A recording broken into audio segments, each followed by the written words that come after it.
We now shift focus to the war in Gaza. On the ground, where almost no building within sight is still standing, hungry Gazans are desperately waiting for airdrops which are carrying food aid. Right, Shivan. However, this is bringing more distress than relief at the moment. In the latest string of incidents involving deaths during aid deliveries, 12 people have drowned trying to reach the aid dropped by a plane off a Gaza beach. More details on this in our next report. Take a look.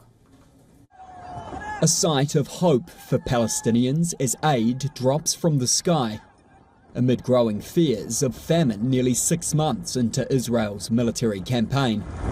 But the drop creates a new danger.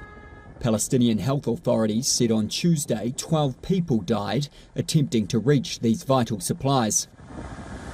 In this video, obtained by Reuters, people in Beit Lahia in North Gaza can be seen up to their necks in water trying to retrieve boxes. The desperation turns to despair as lifeless bodies are seen dragged onto the sand. It is the latest in a string of incidents involving deaths during aid deliveries in the tiny, crowded Palestinian enclave. Some are foraging for weeds to eat or baking barely edible bread from animal feed. In terms of the aid, one of the biggest mistakes is that they are thrown in dangerous places, like the sea, because it leads to drowning for those going to get the aid.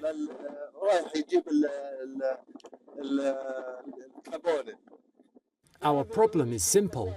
They can do it through the land crossings so that it can reach these poor people. They can also do the aircraft airdrops through areas that are wide and big and let the police control the aid and deliver it to the people. Aid agencies say about a fifth of required supplies are entering Gaza as Israel ploughs on with an air and ground offensive triggered by Hamas's October 7th attack.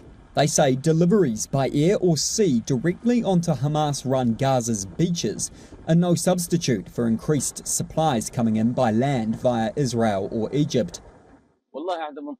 This Palestinian man says the airdrops in the sea are a humiliation and not the correct way to work.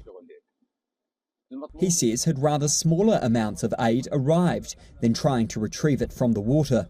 The United Nations has urged Israel to allow unfettered aid access into the Gaza Strip, describing trucks blocked at the border as a moral outrage. Israel says it puts no limit on the amount of humanitarian aid entering Gaza and blames problems in it reaching civilians within the enclave on UN agencies, which it says are inefficient.